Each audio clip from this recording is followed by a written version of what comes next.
Bonjour et bienvenue sur ma chaîne. Son mari étant mourant, cette mère de famille a pris une décision lourde pour lui permettre de tenir son enfant dans ses bras. Quand la vie décide de nous faire un cadeau, elle nous reprend quelquefois autre choisi par derrière.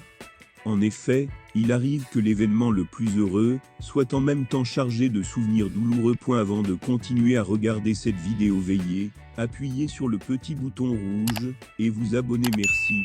Alors qu'elle devrait être remplie uniquement d'allégresse, il arrive encore aujourd'hui que la venue au monde d'un enfant soit associée à la mort de sa mère. En France, on compte un décès tous les 4 jours lié à la grossesse, à l'accouchement ou à leur suite. Cette mère de famille provoque son accouchement en avance. Néanmoins, ces mamans ne sont pas les seules à ne pas toujours avoir pu voir grandir leur progéniture avant de rendre leur denier soufflé.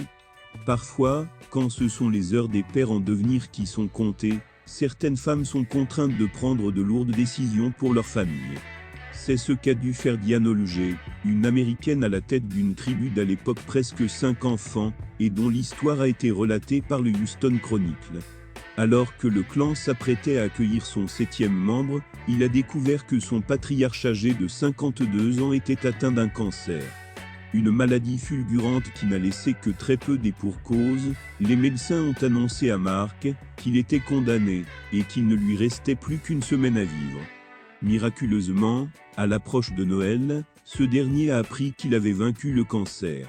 Cependant, le 3 janvier, le père de famille a dû être entraîné d'urgence à l'hôpital, car il ne pouvait plus respirer.